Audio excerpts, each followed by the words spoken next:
यहाँ से स्टार्ट करेंगे KGS के यहाँ पर हम लोग टेस्ट देख रहे हैं, टेस्ट नंबर 21 है, ठीक है। 20 नंबर तक हम लोग यहाँ पर पेपर इसके देख चुके थे, और यहाँ पर टेस्ट नंबर जो रहेगा फुल लेंथ पेपर 21 नंबर है। और इसको देखो ओवरऑल यहाँ पर हम लोग 21 नंबर पेपर बोलेंगे, ठीक है। फुल लेंथ के हिसाब से यहाँ पर जो पेपर रहेगा, ये फुल लेंथ के हिसाब से आपका 5वां पेपर है, ठीक है। और यहाँ पर आपके 150 क्वेश्चन होंगे, पार्ट 1 और पार्ट 2 करके हम लोग इसको कवर करेंगे आधे क्वेश्चनों में, राइट। आते हैं, स्टार्ट करते हैं क्वेश्चन। कल हम लोगों ने यहाँ पर BCW का भी टेस्ट पेपर किया था, 3रा नंबर, वो भी आप देख सकते हो। आते हैं क्वेश्चन नंबर 1 से, देखते हैं इसको।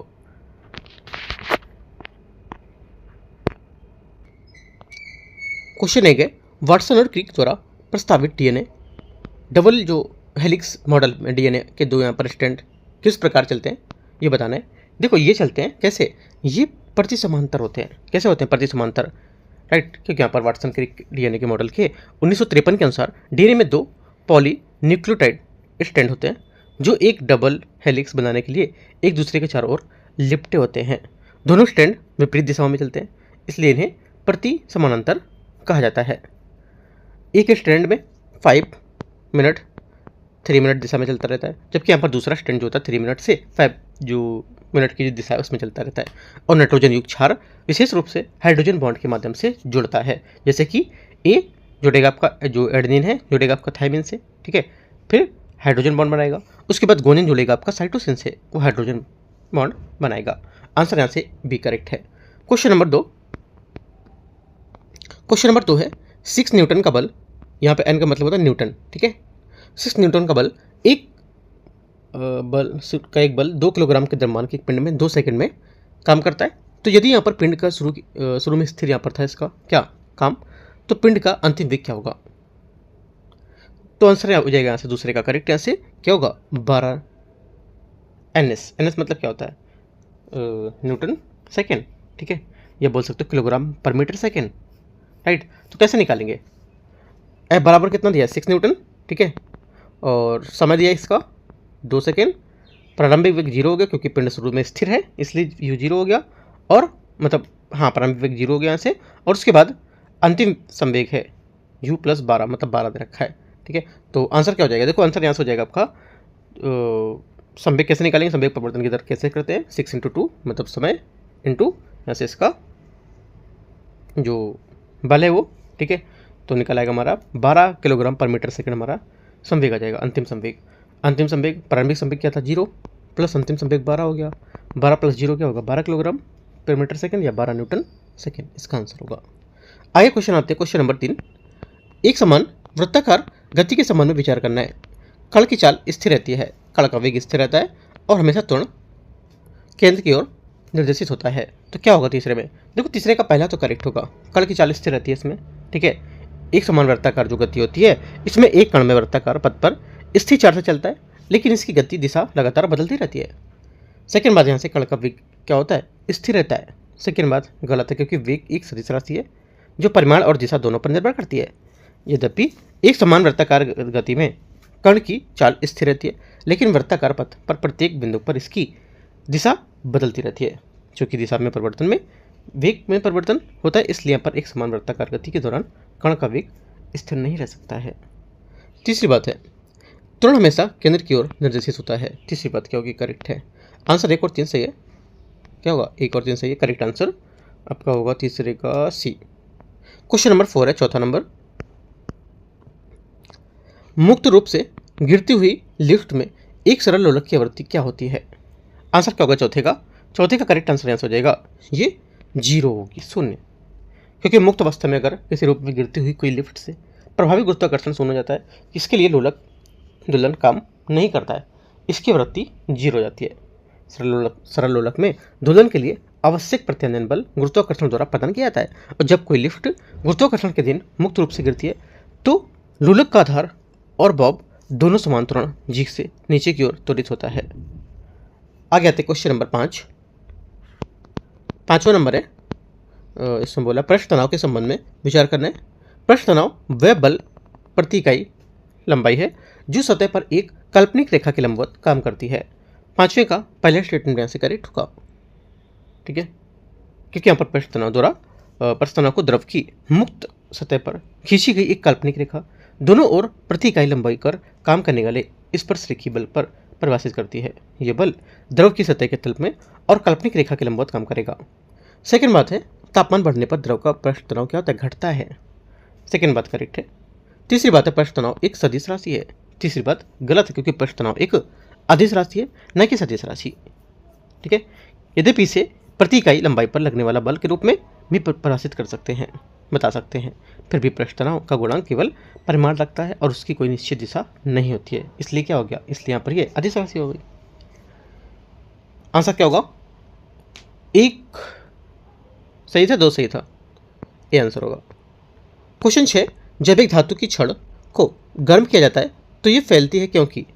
ये फैलेगी क्योंकि यहाँ पर परमाणु के बीच औसत दूरी क्या हो जाती है? बढ़ जाती है।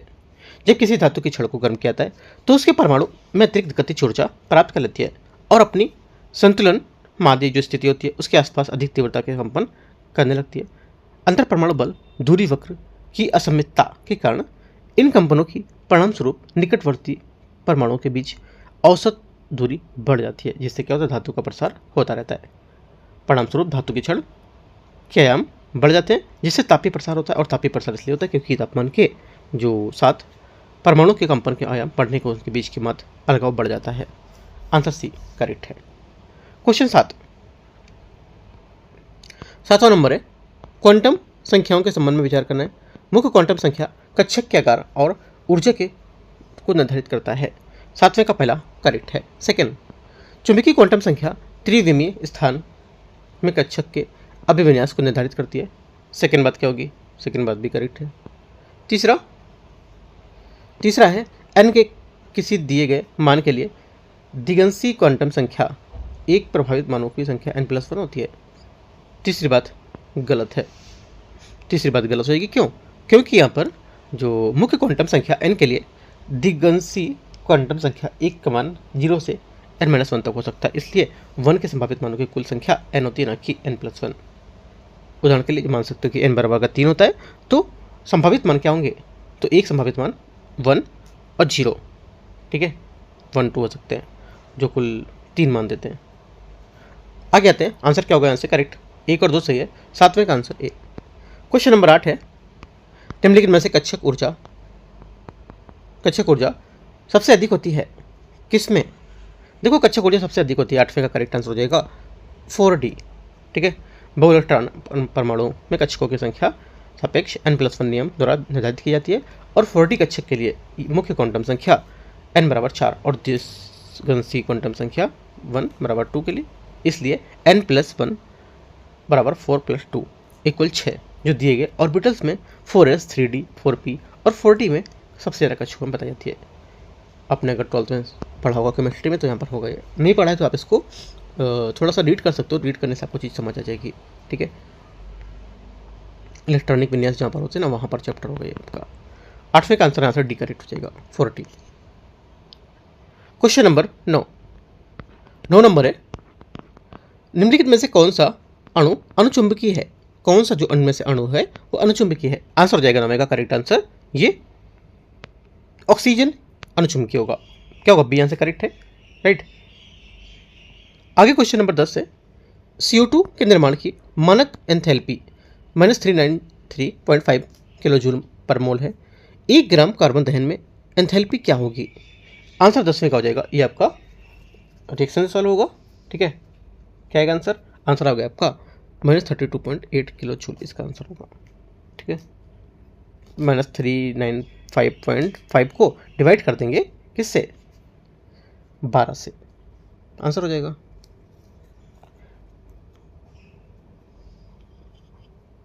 बारह से क्यों करेंगे? क्योंकि यहाँ पर इसका अर्थ है कि 12 ग्राम कार्बन के दहन पर इतनी ऊष्मा निकलती है। ठीक है,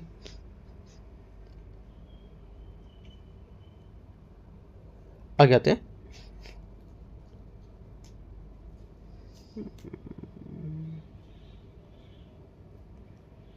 आगे क्वेश्चन है 11, संगम युग के परिदृश्य तिनई वर्गीकरण में कौन सा परिदृश्य मछली पकड़ने और समुद्र यात्रा के नमक उत्पादन करने से संबंधित था?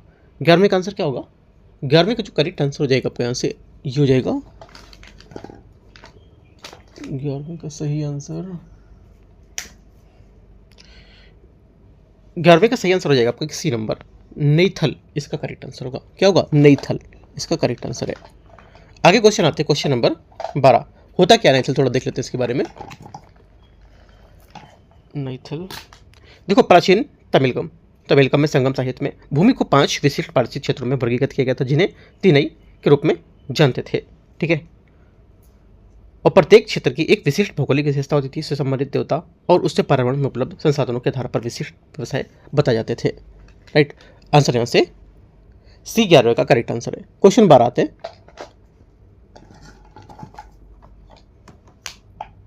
12 नंबर है, हड़प्पा सभ्यता के संबंध में निम्नलिखित कथन पर विचार करना है। हड़प्पा वासियों ने 16 गुणकों पर आधारित एक मानकीकृत भार प्रणाली का उपयोग किया था। 12वें का पहला स्टेटमेंट यहाँ से क्या होगा? करेक्ट है। सेकेंड, मेसोपोटामिया में मिली त्रिभाषी शिलालेख की मदद से हड़प्पा लिपि को पढ़ दिया गया था। सेकेंड बात गलत हो गई है ना? सेकेंड गलत है, क्योंकि हड़प्पा लिपि प्राचीन दुनिया के महान अनसुलझे रहस्यों में से एक बनी हुई है। यद्यपि पुरातत्वविदों को यहाँ पर कई मोहरें और शिलालेख मिले हैं, लेकिन हड़प्पा लिपि के लिए रोसेटा स्टोन जैसा कोई प्रमाण नहीं मिला है। मेसोपोटामिया या कहीं और कभी भी कोई द्विभाषी शिलालेख नहीं मिला है। इस कारण से विद्वानों द्वारा उन्नत कंप्यूटेशनल विधियों का उपयोग करके किए गए यहाँ पर अन्य प्रयासों के बावजूद ये लिपि आज भी काफ़ी हद तक समझ से परे है। ओनली वन करेक्ट है। क्वेश्चन नंबर 13 नंबर है, प्रारंभिक वैदिक और उत्तर वैदिक काल के बीच सामाजिक और आर्थिक परिवर्तनों के संबंध में विचार करना है। प्रारंभिक वैदिक काल में अर्थव्यवस्था में पशुधन का महत्व केंद्रीय था और गविष्ठी शब्द पशुओं से संबंधित संघर्ष से जुड़ा था। 13 का पहला स्टेटमेंट करेक्ट है। सेकेंड, उत्तर वैदिक काल में सभा और समिति जैसी सभाएं राजा की तुलना में अधिक प्रभावशाली हो गई थी। सेकेंड बात क्या होगी? गलत है। सिर्फ पहली बात यहाँ से करेक्ट है इसकी, क्योंकि यहाँ पर यह कथन उत्तर वैदिक काल के दौरान हुई स्थिति में बिल्कुल विपरीत है। प्रारंभिक वैदिक काल में सभा जो होती थी बुजुर्गों की, क्या बुजुर्गों की सभा जो होती थी आपकी, ये क्या होती थी? ये बुजुर्गों की सभा होती थी और समिति समान जनजातीय सभा की होती थी। उसके पास महत्वपूर्ण शक्ति होती और वे राज्य के नियंत्रण में रहती थी। हालांकि उत्तर वैदिक काल में दौरान इन सभाओं की शक्ति और भारी गिरावट देखी गई थी। क्वेश्चन नंबर 13 का क्या होगा? एक करेक्ट है ना? हाँ। क्वेश्चन 14 गलत पूछा है यहाँ पर। कौन सा गलत है? ठीक है, तो गलत है तो बी होगा। क्वेश्चन नंबर 14, गुप्त साम्राज्य की प्रशासनिक व्यवस्था में प्रांतीय इकाई का नाम क्या था और उसका मुख्य रूप और उसका प्रमुख कौन था? आंसर 14 का हो जाएगा करेक्ट। यहाँ से बी भुक्ति या ऊपरी इसका आंसर हो जाएगा। ठीक है, गुप्त साम्राज्य का प्रशासनिक ढांचा अत्यधिक संगठित और विकेंद्रीकृत था, जो क्षेत्रीय विभाजनों में से उसके स्पष्ट पदानुक्रम के माध्यम से संचालित होता था। केंद्रीय शाही सरकार ने के ठीक नीचे की सबसे बड़ी प्रशासनिक इकाई प्रांत थी, जिसे भुक्ति कहा जाता था। ठीक है, ये जो कुछ ग्रंथों में से इसे देश या राष्ट्र भी कहा जाता था, लेकिन प्रांतीय स्तर के लिए भुक्ति ही सटीक प्रशासनिक शब्द है। इन प्रांतों का शासन उपरिक्त नामक उच्च पदस्थ अधिकारियों के द्वारा चला जाता था, जिन्हें आमतौर पर सीधे गुप्त राजा द्वारा नियुक्त करते थे। क्वेश्चन 15 कौटिल्य के अर्थशास्त्र के अनुसार सन्निधाता नामक अधिकारी किस कार्य के लिए उत्तरदायी थे? आंसर हो जाएगा 15 का करेक्ट आंसर यहाँ से, ये राज्य के खजाने और भंडारगृह की अभिरक्षा के लिए। आंसर क्या होगा? 15 का डी करेक्ट आंसर होगा। क्वेश्चन नंबर 16 निम्नलिखित में से किस हड़प्पा स्थल से ईंटों से बने एक विशाल बेसिन के पुरातात्विक प्रमाण मिले हैं, जिससे कई विद्वान ने समुद्री व्यापार के लिए उपयोग किया जाने वाला गोदीवाड़ा माना है? आंसर क्या होगा? 16 का करेक्ट आंसर यहाँ से ये करेक्ट है, लोथल यहाँ से करेक्ट आंसर होगा। ठीक है, क्वेश्चन नंबर 17 है, अशोक के संबंध में विचार करना है। देखते हैं, मुख्य शिलालेख 13 जो कलिंग युद्ध का वर्णन करता है, पूरे साम्राज्य में ब्राह्मी लिपि पर अंकित किया गया था। 17 का पहला स्टेटमेंट यहाँ से गलत है, क्योंकि यद्यपि मुख्य शिलालेख 13 वास्तव में कलिंग युद्ध के उसके बाद अशोक के पश्चाताप का जीवन विवरण प्रदान करता है, लेकिन इससे पूरे साम्राज्य में केवल ब्राह्मी लिपि में नहीं बल्कि अंकित किया गया, बल्कि अशोक के अत्यधिक व्यवहारिक और उन्होंने ये सुनिश्चित करने के लिए स्थानीय लिपियों का उपयोग किया था, जिनकी प्रजा उन्हें संदेशों को पढ़ सके, है ना? पहला गलत। तो सेकेंड अशोक अक्सर विभिन्न संप्रदायों के प्रति असहिष्णुता की वकालत करते समय देवनाम प्रियदर्शी उपाधि का उपयोग करता था। दूसरी बात क्या होगी? करेक्ट है, ओनली 2 करेक्ट है, आंसर यहाँ से बी। क्वेश्चन 18 निम्नलिखित में से किस प्रकार के मृदभांड दक्षिण भारत की महापाषाण संस्कृति से संबंधित होंगे? आंसर क्या होगा? 18 का करेक्ट आंसर यहाँ से होगा लाल और काले रंग के मृदभांड, ये आंसर होगा। ठीक है, ये यहाँ से करेक्ट आंसर होगा, लाल और काले रंग के ना। हाँ, आगे आते हैं क्वेश्चन नंबर 19। रॉबर्ट क्लाइव द्वारा शुरू की गई द्वैध शासन प्रणाली का निम्नलिखित में से कौन सा विकल्प सही वर्णन करता है? इसमें पहली बात है A number, British East India Company ने निजामत की जिम्मेदारी संभाली जबकि यहाँ पर नवाब के पास दीवानी का पूर्ण नियंत्रण रहा था। 19 का पहला स्टेटमेंट यहाँ से क्या होगा? ये गलत है। ठीक है, क्योंकि यहाँ पर इसमें जो बात कर रहा था दीवानी की, क्योंकि दीवानी अधिकार जो था ईस्ट इंडिया कंपनी के मुगल सम्राट के सीधे बंगाल, बिहार और उड़ीसा का राजस्व एकत्र करने को लेकर औपचारिक अधिकार प्राप्त कर लिए थे। इसने कंपनी को उस क्षेत्र तक वित्तीय जो संसाधन पर पूर्ण नियंत्रण मिल गए थे। ठीक है, और जो यहाँ पर हमारा जो आंसर हो जाएगा करेक्ट, ये हो जाएगा ब्रिटिश ईस्ट इंडिया कंपनी के पास दीवानी अधिकार थे जबकि यहाँ पर निजामत जिम्मेदारियाँ नवाब के पास छोड़ दी गई थी। ठीक है, तो यहाँ से इसका आंसर होगा जिसे कंपनी के पास जवाबदेही के बिना शक्तियाँ आ गई थी, बी करेक्ट आंसर है। निजामत का यहाँ होता क्या है? यहाँ पर लिखा है निजामत की जिम्मेदारी। निजामत होता क्या है? देखो, निजामत क्या है? सैन्य सुरक्षा, रक्षा, पुलिस, न्याय, प्रशासन जिम्मेदारी उसकी नाम मात्र के लिए बंगाल के नवाब के पास बनी रही थी और इसे क्रियान्वित करने के लिए कंपनी ने 2 उप दीवान नियुक्त किए थे। ठीक है, तो आंसर क्या होगा? 19 का बी करेक्ट है। क्वेश्चन नंबर 20 20 नंबर है 1830 के दशक के प्राच्यवादी आंग्लवादी विवाद का सर्वोत्तम वर्णन निम्नलिखित में से कौन सा है? आंसर हो जाएगा 20वें का करेक्ट आंसर, ये बी है।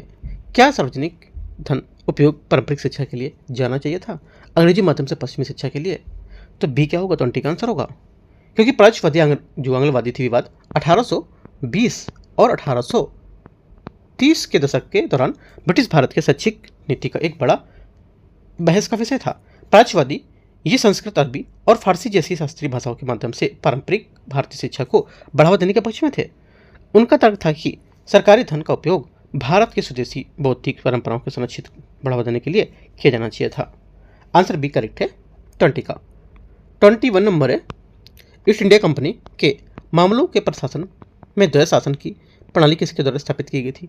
आंसर 21 का हो जाएगा करेक्ट यहाँ से, पिट्स इंडिया एक्ट 1784। ठीक है, पिट्स इंडिया 1784 ने कंपनी के वाणिज्यिक और राजनीतिक कार्यों के बीच अंतरक्रिया जो थी उसको राजनीतिक मामले के प्रबंधन के लिए एक बोर्ड ऑफ कंट्रोल की स्थापना की, जबकि यहाँ पर कोर्ट ऑफ डायरेक्टर्स ने वाणिज्यिक मामलों में प्रबंधन जारी रखा था और इस प्रकार एक द्वैध शासन प्रणाली स्थापित हुई थी। पिट्स इंडिया एक्ट ने कंपनी को समाप्त नहीं किया था। ठीक है, और कंपनी को केवल 1858 में भारत सरकार अधिनियम द्वारा समाप्त किया गया था, जिसे 1857 के विद्रोह के बाद लागू किया गया था। आगे क्वेश्चन 22 नंबर आते हैं 22। संविधान सभा की प्रारूप समिति के संबंध में विचार करना है। प्रारूप समिति में 7 सदस्य थे। 22 का पहला स्टेटमेंट यहाँ से सही है। बी आर अम्बेडकर प्रारूप समिति के अध्यक्ष है, सेकंड भी सही है। बी एन राव प्रारूप समिति के सदस्य थे। तीसरी बात गलत होगी, क्योंकि बी एन राव प्रारूप समिति के सदस्य नहीं थे। उन्हें संविधान सभा का संवैधानिक सलाहकार नियुक्त किया गया था। उन्होंने संविधान का प्रारंभिक मसौदा तैयार किया था, जिसे बाद में प्रारूप समिति ने जांचा और संशोधित किया था। संविधान सभा ने संविधान को पूरा करने में 2 साल 11 महीने और 18 दिन का समय लिया था, जिसे 26 नवंबर 1949 को अपनाया गया था। 22 का एक करेक्ट है। क्वेश्चन नंबर 23 नंबर है संविधान की प्रस्तावना के संबंध में विचार करना है। प्रस्तावना न तो शक्ति का स्रोत है और न ही विधायी शक्तियों पर कोई सीमा है होगी। 23 का पहला स्टेटमेंट करेक्ट है। सेकेंड बात है प्रस्तावना न्यायालय में सीधे प्रवर्तनीय हो सकती है। गलत है, क्योंकि प्रस्तावना न्यायालय में प्रवर्तनीय नहीं होती है, क्योंकि ये गैर न्यायोचित है और हालांकि इसे संविधान की व्याख्या के लिए एक सहायक रूप में मान्यता दी गई थी, जो अस्पष्टताओं को सुलझाने उपयोगी, और सर्वोच्च न्यायालय ने इसे संविधान के हिस्सा के मूल ढांचे के रूप में अभिन्न माना था। ठीक है, आंसर क्या होगा? 23 का करेक्ट आंसर क्या हो जाएगा? 23 का ए यहाँ से करेक्ट आंसर होगा ना, दूसरा गलत है। क्वेश्चन नंबर 24 आते हैं 24 नंबर। 24 नंबर है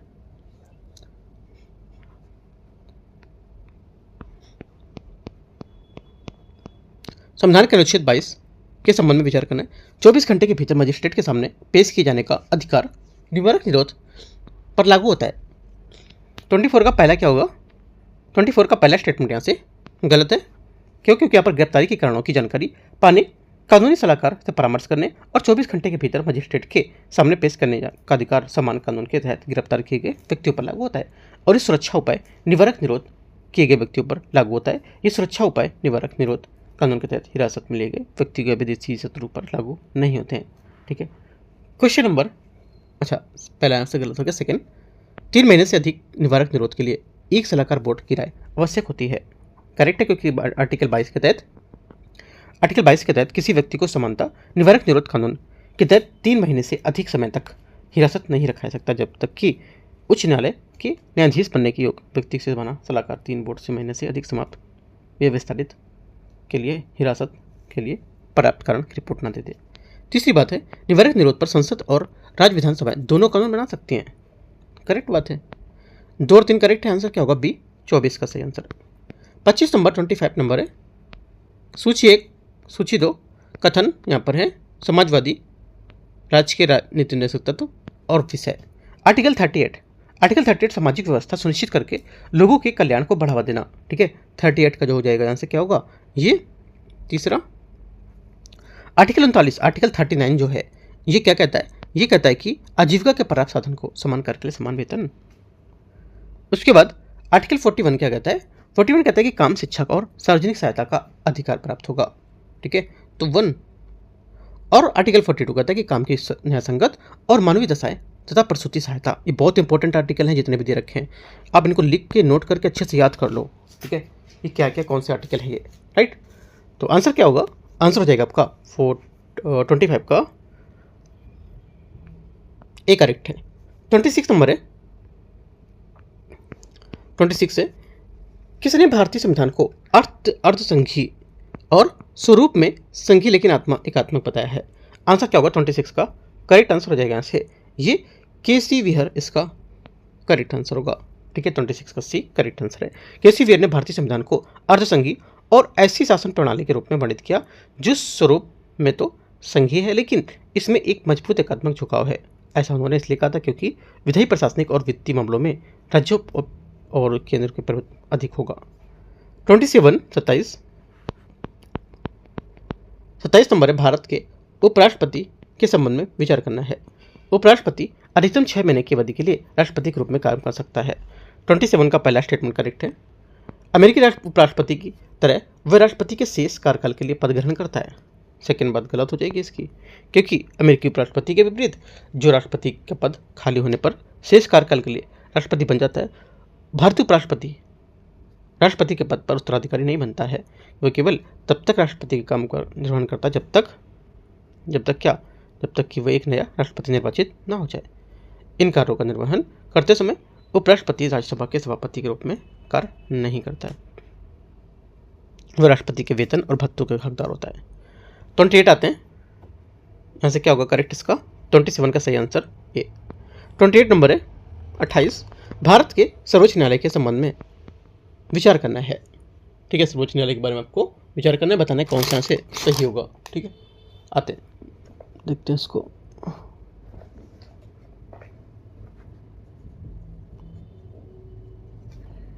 पहला है 28, अनुच्छेद 144 सभी दीवानी और न्यायिक अधिकारियों को सर्वोच्च न्यायालय की सहायता में काम करने का निर्देश देता है। 28 का पहला क्या होगा? करेक्ट है, सही है। सेकंड, अनुच्छेद 145 सर्वोच्च न्यायालय को अपनी कार्य प्रणाली और प्रक्रिया के नियम बनाने का अधिकार भी देता है। सेकंड बात भी करेक्ट है। तीसरा, सर्वोच्च न्यायालय ने अपने स्वयं के निर्णय की समीक्षा नहीं कर सकता। ये बात गलत है, क्योंकि सर्वोच्च न्यायालय 137 आर्टिकल के तहत 137 आर्टिकल के तहत क्या कर सकता है? अपने स्वयं निर्णय या आदेशों की समीक्षा कर सकता है। इसी शक्ति के कारण क्यूरेटिव याचिका का प्रावधान उत्पन्न हुआ था, जिसके द्वारा न्यायालय प्रक्रिया के दुरुपयोग और न्याय की गर्भपात को रोकने के लिए अपने किसी अंतिम निर्णय पर पुनर्विचार कर सकता था। आंसर 1 2 करेक्ट है। क्वेश्चन नंबर 29, राज्य विधानमंडल के किस सदन को अक्सर विलंबकारी सदन के रूप में वर्णित किया जाता है? क्योंकि यह साधारण विधेयक को केवल स्थगित कर सकता है, उसे स्थायी रूप से रोक नहीं सकता है। आंसर हो जाएगा 29 का करेक्ट बी, विधान परिषद इसका सही आंसर होगा। ठीक है, धन्यवाद। पर विधान परिषद के पास बहुमत क्या होता है, काफी सीमित शक्ति होती है और ये विधेयक को अधिकतम 14 दिनों तक की अवधि के लिए रोक सकती है और केवल सिफारिशें कर सकती है जिन्हें विधानसभा स्वीकार या अस्वीकार कर सकती है। इसी प्रकार अंततः विधानसभा की इच्छा ही प्रभावी मानी जाती है। 29 का बी करेक्ट है। क्वेश्चन नंबर 30 आता है, 30 नंबर। 30 नंबर है, उच्च न्यायालयों के संबंध में निम्नलिखित कथनों पर विचार करना है। अनुच्छेद 215 के तहत उच्च न्यायालय एक अभिलेख न्यायालय होगा। 30 का पहला स्टेटमेंट यहाँ से क्या होगा, 30 का पहला करेक्ट है। सेकंड, उच्च न्यायालय का न्यायाधीश नियुक्त होने के लिए एक अधिवक्ता के पास 10 वर्षों का अनुभव होना चाहिए। सेकंड करेक्ट है। थर्ड, एक सेवानिवृत्त स्थायी उच्च न्यायालय का न्यायाधीश भारत के किसी भी न्यायालय की वकालत कर सकता है। तीसरी बात गलत है। ठीक है, क्योंकि अपर उच्च न्यायालय का एक सेवानिवृत्त स्थायी न्यायाधीश भारत के सर्वोच्च न्यायालय और अनुच्च न्यायालय को छोड़कर भारत के किसी भी अन्य न्यायालय या किसी भी प्राधिकारी के समक्ष वकालत नहीं कर सकता है। अतः यह दावा कि किसी भी न्यायालय में वकालत कर सकेगा, ये गलत है। आंसर आखिर क्या होगा, 1 2 करेक्ट है, तीसरा गलत होगा। क्वेश्चन 31 है, 31 नंबर क्वेश्चन देखते हैं।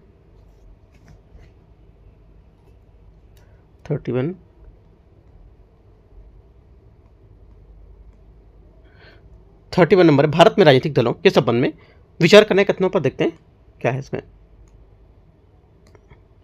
इसमें बोला है भारत की विशेषता एक बहुदलीय प्रणाली है। 31 का पहला स्टेटमेंट यहाँ से करेक्ट है, सही है।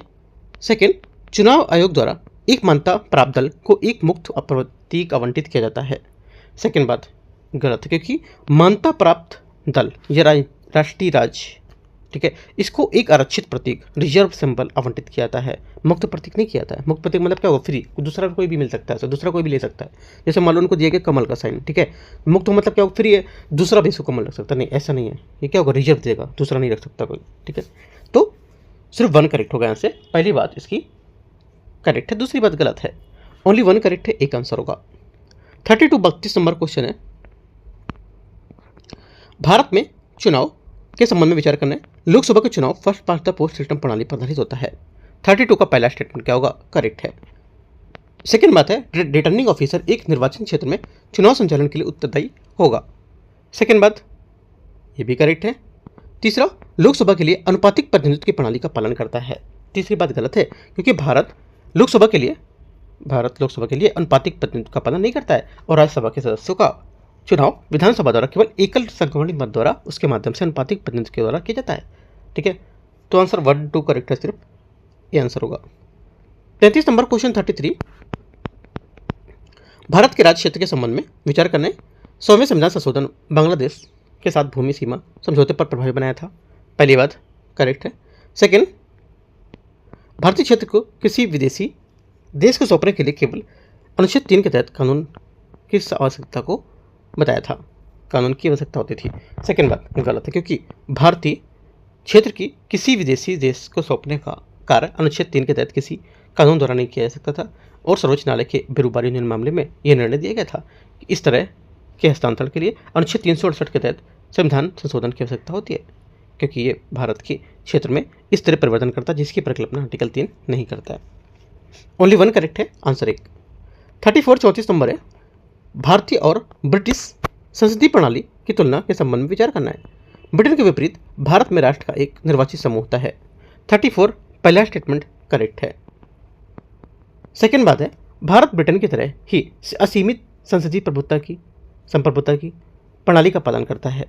34 का सेकंड गलत है, क्योंकि भारत असीमित संसदीय संप्रभुता का ब्रिटिश सिद्धांत का पालन नहीं करता है और भारतीय संसद एक लिखित संविधान के दायरे में काम करती है और न्यायिक समीक्षा के अधीन है और मौलिक अधिकारों का सम्मान करने को अनिवार्य समझती है। आंसर क्या होगा, 1 करेक्ट है, 2 गलत है। करेक्ट आंसर क्या होगा, सिर्फ 1 सही होगा। 35 नंबर 35, नागरिकता प्राप्त करने के लिए समाप्ति के संबंध में विचार करना है। पहला है, जन्म से नागरिकता प्राप्त जो प्रावधान उसके वर्षों के दौरान और अधिक प्रतिबंधात्मक बनाया गया है इसको।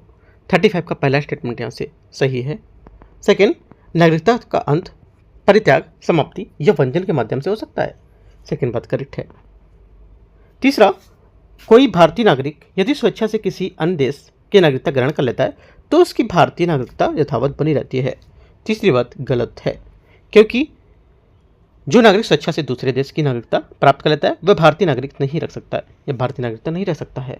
ठीक है, उसकी नागरिकता स्वतः समाप्त हो जाती है। यह एकल नागरिकता की सिद्धांत और अनुच्छेद 9 जो है उससे क्या बताता है, उसके अनुरूप है, जो ये प्रावधान करता है कि स्वेच्छा से विदेशियों को नागरिकता प्राप्त करने वाला व्यक्ति भारत का नागरिक नहीं होगा। आगे आंसर देखते हैं, इसका क्या होगा। 1 2 करेक्ट है, ये करेक्ट होगा आंसर। 36 नंबर आते हैं, 36 नंबर क्वेश्चन। निम्नलिखित में से किस तिथि पर सूर्य की सीधी किरणें भूमध्य रेखा पर पड़ती है जिसके परिणाम स्वरूप पूरी पृथ्वी पर दिन और रात बराबर होते हैं। आंसर 36 का क्या हो जाएगा, बी करेक्ट है। 21 मार्च और 23 सितंबर इसका सही आंसर होगा। इसे उत्तरी गोलार्ध में वसंत विषु के रूप में जाना जाता है और 23 सितंबर इसे उत्तरी गोलार्ध में शरद विषु के रूप में भी जानते हैं। इन दोनों तिथियों को विषुव कहा जाता है। लैटिन में इसका अर्थ होता है कि बराबर रात होना। और विषुव के दौरान पृथ्वी की धुरी न तो सूर्य की ओर और न ही सूर्य से धुरी झुकी होती है। इसके कारण सूर्य की सीधी किरणें बिल्कुल भूमध्य रेखा पर पड़ती है। 36 का बी करेक्ट है। 37 नंबर है, मिश्रित ज्वालामुखी के संबंध में विचार करना है। ये ज्वालामुखी स्ट्रेटो ज्वालामुखी शंक्वाकार होते हैं और लावा राख की वैकल्पिक परतों से बने होते हैं। 37 का पहला स्टेटमेंट यहाँ से करेक्ट है। सेकेंड बात है, ये ज्वालामुखी आमतौर पर पतले तेजी से बहने वाले बेसाल्टिक लावा द्वारा बनते हैं जो विस्तृत कम ढलान वाली भूआकृतियां बनाती है। सेकेंड गलत होगा, क्योंकि जो सील्ड ज्वालामुखी जैसे हवाई में मोना लोआ का वर्णन करता है और मिश्रित ज्वालामुखी अत्यधिक चिपचिपे और सिलिका समृद्ध एंडेसिटिक या ड्रायोलिटिक लावा से बनते हैं जो ठंडा होने पर पहले से ज़्यादा दूर नहीं रह सकते हैं। और यही कारण है कि चौड़े हल्के ढलान वाले भूआकृति की बजाय ये खड़ी शंकु की आकृति के बनाते हैं। आंसर से पहला करेक्ट होगा। 37 का एक आंसर होगा ए। 38 नंबर है, 38 नंबर। मिल्पा शब्द किस प्रकार की कृषि से संबंधित है। 38 का आंसर क्या होगा, 38 का करेक्ट आंसर हो जाएगा। यहाँ से ये संबंधित है स्थानांतरित कृषि से। मिल्पा मैक्सिको और मध्य अमेरिका के प्रचलित स्थानांतरित कृषि जिसे स्लैश एंड बर्न कृषि के नाम से भी जानते हैं, इसका स्थानीय नाम है। और इस प्राचीन कृषि प्रणाली में पेड़ों को काटकर और जलाकर जंगल के एक हिस्से को साफ किया जाता है और राख से मिट्टी के पोषक तत्व जो मिलता है उससे और फसलें मक्का सेम है ना कद्दू तब तक उगाई जाती जब तक कि मिट्टी अपनी उर्वरता न खो दे, जिसके बाद उस भूखंड छोड़कर नए भूखंड पर खेती शुरू कर देती है। ठीक है, और ये काफ़ी न्यूज़ में थी, मिल्पा करंट न्यूज़ में थी। 38 का बी करेक्ट है। 39 नंबर, भारत में वन्यजीव संरक्षण प्रशासन के संबंध में विचार करना है। राष्ट्रीय वन्यजीव बोर्ड NBWL की अध्यक्षता भारत के प्रधानमंत्री करते हैं। पहली बात करेक्ट है 1972 के तहत। सेकेंड बात यहाँ से वन्यजीव संरक्षण या वन और वन्यजीव संविधान की राज्य सूची में शामिल है। सेकेंड बात गलत होगी इसकी, क्योंकि यहाँ पर मूल रूप से वन और वन्यजीव का संरक्षण राज्य सूची में थे। हालांकि 1976 में 42वें संविधान संशोधन अधिनियम ने वन और वन्यजीवों को पक्षियों और संरक्षण को संवर्धित सूची में स्थानांतरित कर दिया था, जिसमें केंद्र और राज्य दोनों की इस कानून बनाने अनुमति मिल गई थी। ठीक है, सिर्फ पहला करेक्ट है। क्वेश्चन नंबर 40 है, 40 नंबर। किस जिले को लोकप्रिय रूप से भारत की झींगा राजधानी के रूप में जाना जाता है। आंसर 40 का क्या होगा, 40 का आंसर हो जाएगा से सी नेल्लोर करेक्ट आंसर होगा, है ना। नेल्लोर आंध्र प्रदेश का एक तटीय जिला भारत की झींगा राजधानी के रूप में जाना जाता है। इसे ये उपाधि अपने विशाल और अत्यधिक उत्पादन मत्स्य पालन उद्योग विशेष के रूप में खारे पानी झींगा पालन और बॉम्बे टाइगर झींगा के कारण यहाँ पर प्राप्त हुई थी, जो भारत के समुद्री खाद्य निर्यात में भारी योगदान देता है। 40 का सी करेक्ट है। 41 मिश्रित फसल के संबंध में विचार करना है। वर्षा आधारित क्षेत्रों में किसान अनिश्चित वर्षा से जुड़े जोखिम को कम करने के लिए अक्सर अनाज और दालें एक साथ उगाते हैं। 41 का पहला स्टेटमेंट यहाँ से करेक्ट है। सेकेंड बात है, मिश्रित फसल का अभ्यास आमतौर पर व्यावसायिक कृषि के उत्पादन में विविधता लाने और बाजार की मांग को पूरा करने के लिए करता है। सेकेंड बात गलत है, क्योंकि मिश्रित फसल उगाना मुख्य रूप से निर्वाह कृषि की विशेषता होती है, जिसका उद्देश्य होता है कि किसान के परिवार के लिए खाद्य सुरक्षा सुनिश्चित करना और मौसम या कीटों से होने वाली जोखिम को कम करना। राइट, आंसर क्या होगा, गलत पूछा तो केवल दो। 42 नंबर है 42 बांध परियोजना और नदी कौन सी है इसकी देखते हैं। सलाल, क्या होगा, सलाल परियोजना, ये हो जाएगा आपका चिनाब नदी पर। हाँ ठीक है। और नागार्जुन सागर परियोजना आपकी हो जाएगी कृष्णा पोचमपद परियोजना आपकी हो जाएगी कहाँ, वन मतलब गोदावरी, और शिव समुद्रम बांध जो है ये हो जाएगा आपका तीसरा मतलब कावेरी। करेक्ट आंसर 42 का आंसर डी करेक्ट है। 43 नंबर है, 43 नंबर क्वेश्चन। इसमें बोला निम्नलिखित में से कौन सा शब्द हिमनद और हिमनद पोषित या हिमनद बांझी झील ये पानी के अचानक निकलने को संदर्भित करता है, जिसके परिणामस्वरूप निचले क्षेत्रों में गंभीर बाढ़ आती है। 43 का आंसर क्या होगा, 43 का आंसर यहाँ से बी करेक्ट है, ग्लेशियर लेक आउटबर्स्ट फ्लड इसका आंसर होगा 43 का।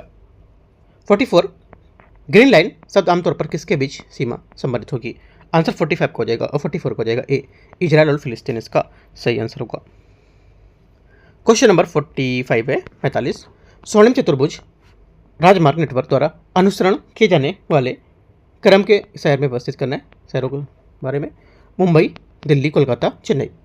आंसर 45 का हो जाएगा। यहाँ से सीरियल से लगाएंगे तो इसका स्वर्णिम चतुर्भुज की भारत की सबसे बड़ी राजमार्ग परियोजना है, जो देश के 4 प्रमुख महानगरों को चतुर्भुज आकार में जोड़ती है और उत्तर से शुरू होकर निरंतर वामावर्त में आगे बढ़ती रहती है। जैसे कि कहाँ शुरू होगी, उत्तर शुरू होगी तो नॉर्थ में आएगा आपका दिल्ली, ठीक है, उसके बाद मुंबई, चेन्नई, कोलकाता। तो आंसर क्या होगा, बी करेक्ट हो जाएगा यहाँ से। 46 नंबर है, निम्नलिखित में से कौन सा अपवाह प्रतिरूप विशेष रूप से पिथौरागढ़, उत्तराखंड, नीलगिरी पहाड़ियों और तमिलनाडु के कुछ केरल हिस्सों में पाया जाता है। आंसर 46 का हो जाएगा क्या, करेक्ट आंसर यहाँ से ये वलयाकार अपवाह इसका आंसर होगा। वलयाकार अपवाह होता क्या है, ये वह प्रतिरूप है जिसमें अनुवर्ती धाराएं लगभग वृत्ताकार या संकीर्णित मार्गों को अनुसरण करती हैं।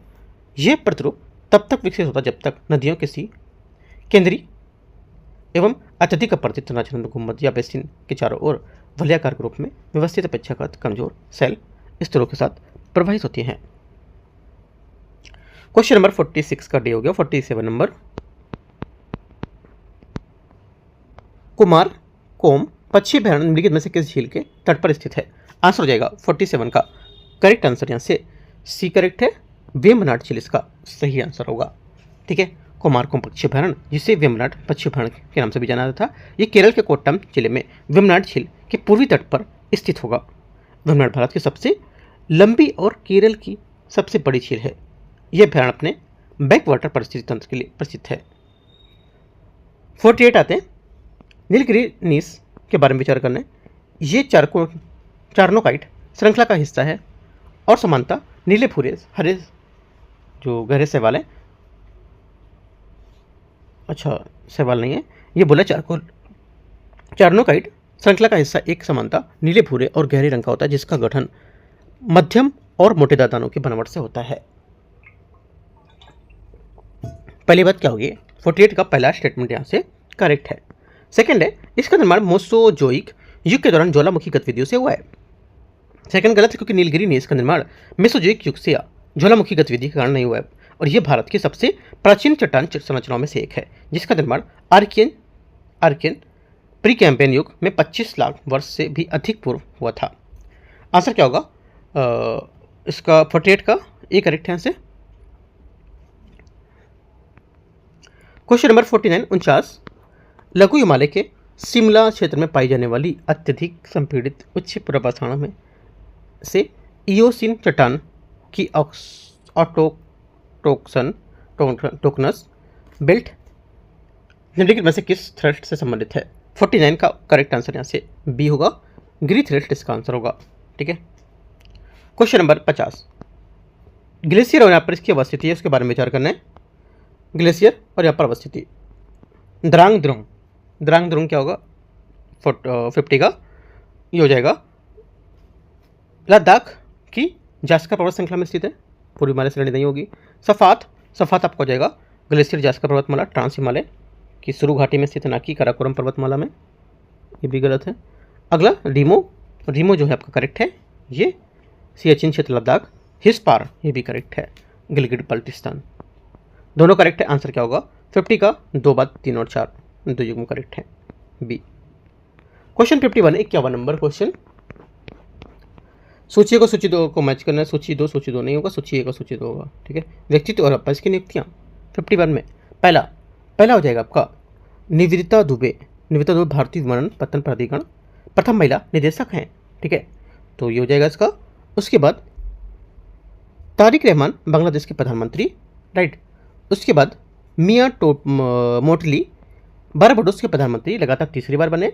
और जोस मारिया बालाकजर जो है ये पेरू की अंतरिम राष्ट्रपति है। करेक्ट आंसर 51 का डी करेक्ट है। 52 नंबर है, 52 नंबर क्वेश्चन। हाल ही में समाचारों में रहे होप आइलैंड के संबंध में विचार करना है। ये आंध्र प्रदेश के काकीनाडा खाड़ी में स्थित है। 52 का पहला स्टेटमेंट यहाँ से करेक्ट है। सेकंड, ये गोदावरी नदी के मुहाने पर स्थित कोरिंगा वन्यजीव का एक हिस्सा है।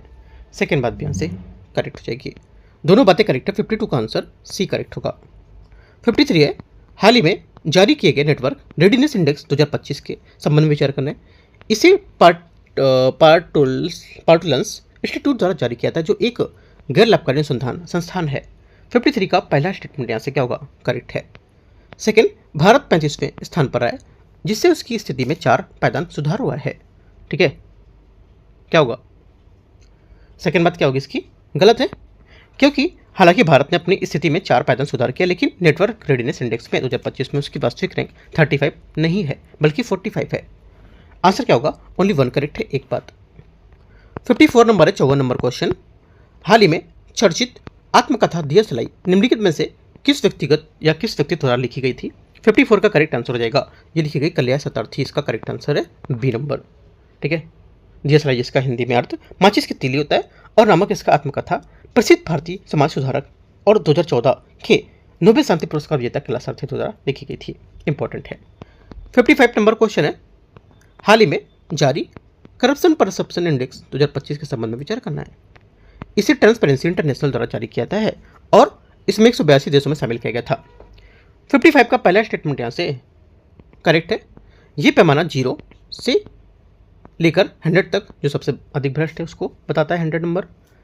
55 का सेकंड बात क्या होगी, सेकंड बात यहाँ से गलत है, क्योंकि ये पैमाना बयान करता है कि आर्थिक तरीके से बिल्कुल विपरीत काम करता है। CPI 0 से 100 तक के पैमाने को उपयोग करता है, जहाँ पर 0 अत्यधिक भ्रष्ट और 100 अत्यंत स्वच्छ मानता है, ठीक है। डेनमार्क सबसे कम भ्रष्ट और उसके रूप में सूचकांक पर शीर्ष पर रहा है, करेक्ट है। आंसर क्या होगा, 1 और 3 सही है। 55 का आंसर ए। 56 नंबर है, भारी जल ड्यूटेरियम ऑक्साइड या D2O के बारे में विचार करना है, कौन सा गलत होगा इसमें। 56 में यह से जो गलत है आंसर हो जाएगा वो, इसका घनत्व समान जल से कम होता है। क्या होता है, कम होता है। सी 56 का करेक्ट आंसर है, क्योंकि भारी जल D2O वह जल है जिसमें हाइड्रोजन परमाणु को ड्यूटेरियम से प्रतिस्थापित किया जाता है, जो हाइड्रोजन का एक समस्थानिक है, और भारी समस्थानिक की उपस्थिति के कारण भारी जल समान जल से भिन्न और भौतिक गुण से प्रदर्शित करता है। ये कथन कि यहाँ पर इसका घनत्व समान रूप से जल से कम है, गलत हो जाएगा। 56 का सी। 57 नंबर, निम्नलिखित में से किस कवक को ब्रेड मोल्ड के नाम से जाना जाता है। आंसर 57 का हो जाएगा बी, राइजोपस इसका करेक्ट आंसर होगा, ठीक है। राइजोपस एक आम कवक है जो नम ब्रेड पर उत्पन्न, और इसलिए इसे ब्रेड में मोल्ड या ब्रेड मोल्ड के नाम से भी जानते हैं। ये कवकों के उप समूह में से संबंधित है जो बीजाणुओं द्वारा प्रजनन करते हैं और ब्रेड फलों और अन्य खाद्य पदार्थों की सतह पर रुई जैसे बन जाते हैं। 58 नंबर, 58 सबसे सरल और सबसे जटिल तक यहाँ पर विकास के क्रम में पौधे का क्या होगा बताना है। आंसर हो जाएगा डी करेक्ट है, ब्रायोफाइट, टेरिडोफाइट, टेरिडोफाइट, जिम्नोस्पर्म और एंजियोस्पर्म इसका आंसर होगा। 58 का डी करेक्ट है ना। 59 कथन और निष्कर्ष। कोलोनकाइमा ऊतक युवा तनों और पत्तियों को यांत्रिक शक्ति प्रदान करता है। 59 का पहला स्टेटमेंट क्या होगा, पहला स्टेटमेंट यहाँ से जो ये है कोलोनकाइमा कोशिकाएं मोटी कोनों वाली जीवित कोशिकाएं होती हैं, सही है। और ये परिपक्व अवस्था में कोलोनकाइमा ऊतक मृत हो जाती है। ये बात गलत है, क्योंकि ये कोलोनकाइमा एक जीवित यांत्रिक ऊतक है, और ये स्क्लेरेनकाइमा के विपरीत जिसकी कोशिकाएं परिपक्वता पर मृत हो जाती हैं और जिसमें अत्यधिक लिग्रीफाइड दीवारें होती हैं। तो क्या होगा, सिर्फ पहला यहाँ से निष्कर्ष इसका करेक्ट होगा। क्वेश्चन नंबर 60 सवालों को उनके वर्गों के हिसाब से यहाँ पर बताना है कौन सा यहाँ पर इसमें सही सम्मिलित होगा। देखते हैं। पहला सृष्टि का, इसमें बोले क्लेमाइडोनोमास, क्लेमाइडोमोनास हरी शैवाल है।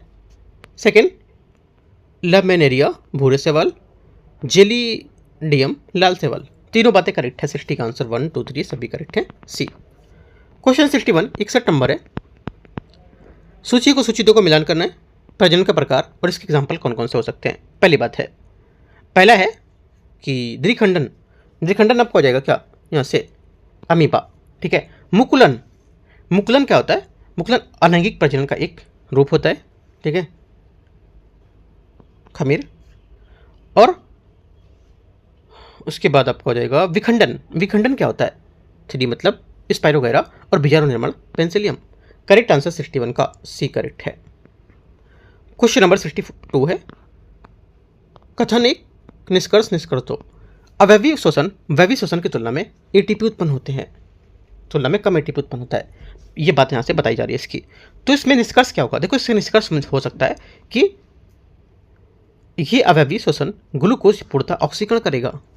गलत है, क्योंकि अवयवी शोषण जो होता है ऑक्सीजन की अनुपस्थिति में ग्लूकोज का अपूर्ण विघटन करता है, जिसके अंतिम उत्पाद एथेनॉल और कार्बन डाइऑक्साइड या लैक्टिक एसिड जैसे पदार्थ होते हैं, क्योंकि ग्लूकोज पूरी तरह से क्या होता है कार्बन डाइऑक्साइड और जल में ऑक्सीकृत नहीं होता, इसलिए अधिकांश ऊर्जा अंतिम उत्पादों में संग्रहित रहती है।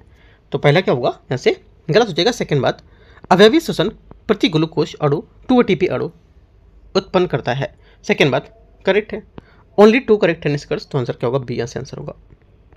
क्वेश्चन नंबर 63, परिपक्वता पर केंद्रक का अभाव होने के बावजूद चालनी नालिका तत्व कार्यात्मक क्यों बने होते हैं या क्यों बने रहते हैं। 63 का आंसर क्या होगा, इसका आंसर हो जाएगा उन्हें सहचर कोशिकाओं के चयापचय संबंधी जो या सहायता होती है वो प्राप्त होती है, इस वजह से क्या होता है ये कार्यात्मक बने रहते हैं, ठीक है।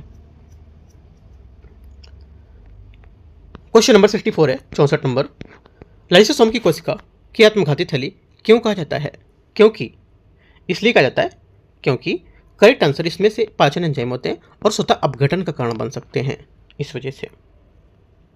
क्वेश्चन नंबर 65 है, सूची को सूची 2 को मैच करते हैं आते हैं। फूल का भाग कौन सा होता है, इसके कार्य क्या करते हैं ये। पहली बात है, पंखुड़ी कीड़ों को आकर्षित करेगी, पंखुड़ी क्या करती है कीड़ों को आकर्षित करेगी। उसके बाद पुंकेसर क्या करता है, पराग उत्पन्न करता है, राइट। बाह्यदल क्या करता है, जो बाह्यदल होता है ये फूल की रक्षा करता है। और स्त्री केसर क्या करता है, मादा प्रजनन अंग होता है, ठीक है। ये करेक्ट आंसर 65 का यहाँ से क्या होगा बी करेक्ट है। 66 नंबर है, पारसी सामाजिक धार्मिक सुधारों के प्रचार प्रसार के लिए रहनुमाई मजलिस सभा की प्राथमिक आवाज के रूप में किस प्रभावशाली पत्रिका ने काम किया था। आंसर होगा 66 का करेक्ट आंसर यहाँ से ये बी नंबर राष्ट्रगोस्तार, इसका राष्ट्रगोस्तार करेक्ट आंसर बी होगा यहाँ से। 66 का रहनुमाई मजलिस सभा 19वीं शताब्दी में पारसियों के बीच सबसे महत्वपूर्ण सामाजिक धार्मिक सुधार आंदोलन था और इसकी स्थापना 1851 में बम्बई के कुछ सुधारकों द्वारा की गई थी, जैसे कि नौरोजी, फरदूनजी, दादाभाई नौरोजी और KR कामा, ठीक है। इसका उद्देश्य क्या था, इसका उद्देश्य इसलिए था क्योंकि ये पारसी धर्म के युद्ध को शुद्ध करना है ना, प्यूरिफाई या शुद्ध करना, और आधुनिक शिक्षा को बढ़ावा देना, महिला को इस स्थिति में सुधार लाना, ठीक है। क्वेश्चन नंबर 67 है, 1793 के कॉर्नवालिस कोड के माध्यम से शुरू किए गए न्यायिक सुधार के बारे में विचार करने, इसने राजस्व प्रशासन को न्यायिक प्रशासन से पूरी तरह से अलग कर दिया और कलेक्टर कार्यालय के उसकी मजिस्ट्रेट शक्तियाँ छीन ली थी। पहली बात सही है। सेकेंड, इसने सदर दीवानी अदालत और सदर निजामत अदालत को समाप्त कर दिया और जिससे सर्वोच्च दीवानी और आपराधिक अपीलें सीधे ब्रिटिश प्रिवी काउंसिल को स्थानांतरित कर दी गई थी। गलत है, क्योंकि कॉर्नवालिस ने संहिता और सदर जो दीवानी अदालत थी उसमें सदर निजामत अदालत उसको समाप्त नहीं किया था। वास्तव में ये कंपनी की न्यायिक प्रणाली के भीतर सर्वोच्च न्यायालय के रूप में काम करते रहे थे। तीसरी बात, इसने मुंसिफ अदालतों के लेकर प्रांतीय अपील अदालतों तक एक संरचनात्मक पदानुक्रम स्थापित किया था। करेक्ट है, 1 और 3 सही है, सी। आगे क्वेश्चन आते हैं 68 नंबर, आंग्ल मैसूर युद्ध के संबंध में विचार करना है। इसमें बोला है पहला 68 का, ये बोला है पोर्टो नोवो का युद्ध 1781, ठीक है। ये क्या हो जाएगा, ये यहाँ से करेक्ट है, जुलाई 1781 में एयरकूट हैदर अली को रहा था। टीपू सुल्तान की पराजय 1792 में तीसरे मैसूर युद्ध में समापन हुआ था। और चतुर्थांग मैसूर युद्ध, ये युद्ध 1799 में हुआ था 1799 में, और इसमें मैसूर की स्वतंत्रता को नष्ट कर दिया था। तीनों बातें करेक्ट है। 68 का answer 1 2 3 D. 69 number 69 number question है, भारत के 18वीं शताब्दी के व्यापारिक स्वरूप के संबंध में विचार करना है। मुगल काल के बाद किसी भी राज्य ने लगान वसूलने वाली बुनियादी आर्थिक संरचनाओं में कोई बदलाव नहीं किया था। 69 का पहला स्टेटमेंट करेक्ट है। भारतीय बंदरगाहों से निर्यात की जाने वाली सबसे महत्वपूर्ण वस्तु सूती वस्त्र था, सही बात है। भारत को गंभीर व्यापार घाटे का सामना करना पड़ रहा था, जिसकी भरपाई घरेलू सोने के निर्यात से की जाती थी। तीसरी बात गलत है, क्योंकि इस दौरान भारत का व्यापार घाटा नहीं बल्कि भारी अधिशेष था, क्योंकि यूरोपीय देशों के पास ऐसी वस्तुएं काफ़ी कम होती थी जिन्हें भारतीय वस्तु में क्या करते थे, खरीदना चाहते थे। इसलिए यूरोपीय ईस्ट इंडिया कंपनी के भारतीय जो वस्त्र थे उसको मसालों की कीमतों की धातुओं का भुगतान करना पड़ता था। आंसर 1 2 क्या होगा, करेक्ट है सी। क्वेश्चन नंबर 69 हो गया 70। अभिकथन कारण अलीवर्दी खान ने यूरोपीय व्यापारियों के कंपनियों को बंगाल में अपने जो वाणिज्यिक कारखाने थे उसकी किलेबंदी करने से सख्ती से प्रतिबंधित कर दिया था। पहली बात 70 स्टेटमेंट का यहाँ से करेक्ट हो जाएगी अभिकथन, राइट। जो कारण है इसका, ब्रिटिश इंडिया कंपनी ने अधिकारियों को अपने निजी आंतरिक व्यापार के करों से बचने के लिए लगातार दस्तक का दुरुपयोग किया था। सेकेंड बात भी सही है, दोनों ऐसे सही होंगे। आंसर इसका भी करेक्ट है, लेकिन व्याख्या नहीं कर रहे। क्यों? क्योंकि यहाँ पर ये बात करें यूरोपीय व्यापारियों की कंपनी के वाणिज्यिक कारखानों के लेकर के, और ये ब्रिटिश ईस्ट इंडिया कंपनी के जो व्यापार थे आंतरिक, उनकी बात कर रहे थे। 71 है, रॉलेट एक्ट के प्रावधानों के बारे में दौरान ब्रिटेन में कौन सा मौलिक कानून सिद्धांत सीधे तौर पर निलंबित कर दिया गया था। 71 का करेक्ट आंसर हो जाएगा यहाँ से बंदी पदच्छीकरण का अधिकार, इसका करेक्ट आंसर होगा। 72 नंबर है, महात्मा गांधी ने भारत में सम्मान की रक्षा करने हेतु अपना प्रसिद्ध लेख 1920 में किस साप्ताहिक पत्रिका में प्रकाशित किया था। 72 का आंसर हो जाएगा क्या, सी करेक्ट है यहाँ से यंग इंडिया सही आंसर होगा, ठीक है। क्वेश्चन 73, नवंबर 1922 में तुर्की में हुए उस जन विद्रोह का नेतृत्व किसने किया था, जिसे सुल्तान को राजनीतिक सत्ता के बेदखल करके दिया था, और यहाँ पर यह घटना भारत के खिलाफत आंदोलन के पतन का प्रत्यक्ष कारण बनी थी। आंसर 73 का करेक्ट क्या होगा, ये करेक्ट है मुस्तफ़ा कमाल पाशा, इसका आंसर होगा। 74 नंबर है, सक्रिय कानून तोड़ने के लिए अभियान को निलंबित करने के लिए उस महत्वपूर्ण प्रस्ताव को पारित करने के लिए कांग्रेस कार्य समिति ने 12 फरवरी 1922 को औपचारिक रूप से बैठक कहाँ की थी। करेक्ट आंसर हो जाएगा 74 का, ये की थी D statement, Bardoli Gujarat, correct answer होगा। 5 फरवरी 1922 को उत्तर प्रदेश के गोरखपुर में पर चौरी चौरा स्थित एक पुलिस स्टेशन में हिंसक भीड़ ने आग लगा दी थी, जिससे 22 पुलिसकर्मियों को जिंदा जलाया गया था, और हिंसा ने उल्लंघन की अत्यंत विचलित होकर महात्मा गांधी ने तुरंत आंदोलन रोकने का निर्णय लिया था। क्वेश्चन नंबर 75 है, भारतीय नेताओं को इनके द्वारा विकसित वैकल्पिक संवैधानिक योजना है उसके बारे में विचार करना है। अगस्त 1928 में अंतिम रूप से दी गई नेहरू रिपोर्ट का मसौदा जवाहरलाल नेहरू के नेतृत्व में तैयार किया गया था, जो इसके मुख्य वास्तुकार थे। पहली बात 75 का स्टेटमेंट यहाँ से गलत है, क्योंकि नेहरू रिपोर्ट 1928 में इसका मसौदा जीएल नेहरू की अध्यक्षता में बनी एक सर्वदलीय समिति द्वारा तैयार किया गया था। इस समिति की अध्यक्षता उनके पिता मोतीलाल नेहरू ने की थी। जवाहरलाल नेहरू समिति के सचिव थे, जबकि उनके पिता मोतीलाल नेहरू इसके मुख्य सूत्रधार थे। सेकेंड बात है, सांप्रदायिक मानसिकता वाले नेताओं द्वारा उठाई गई आपत्ति के कारण कलकत्ता में आयोजित सर्वदलीय सम्मेलन ये रिपोर्ट पारित नहीं हो सकी थी। सेकेंड बात करेक्ट है, ओनली 2 करेक्ट है। आंसर यहाँ से बी, नहीं गलत पूछा तो ए होगा, ठीक है। तो इस टाइप से हम लोग 75 पी क्वेश्चन आज करेंगे। टेस्ट नंबर 21 हो गया है ना, और हम लोग 21 जो फाइनल कर लेंगे, कल तक इसको फाइनल कर लेंगे हम लोग 21 पेपर को, उसके बाद टेस्ट नंबर 22 भी करेंगे, ठीक है। इस टाइप से जितने भी यहाँ पर फुल लेंथ आ रहे हैं वो सब हम लोग फुल लेंथ पेपर पूरे एक एक करके अच्छे से कवर करेंगे, जितने भी कोचिंग इंस्टीट्यूट के हैं वो, ठीक है। देखो जल्दी से जल्दी आप जितने पेपर हैं वो सब कर लो, क्योंकि जो इंस्टीट्यूट है ये लोग अलाउ नहीं करते हैं कि आप उनके पेपर इस पर कराओ, ठीक है। तो ये पेपर आप जितना जल्दी से जल्दी हो सकता है इनको जितने पहले कर सकते हो उनको सॉल्व कर लो, ठीक है। कर लो ज़्यादा से ज़्यादा पेपर रोज़ आप सॉल्व करो इनके, क्योंकि कुछ वजह से कॉपीराइट भी आ सकता है, पहले कॉपीराइट आ भी चुका है, इस वजह से कुछ टाइम इनको मैं डिलीट भी करूँगा, ठीक है। एंड करते हैं यहाँ से इसको, कुछ डाउट रहेगा नीचे कमेंट में आप पूछ सकते हो, ठीक है। All the best, thank you.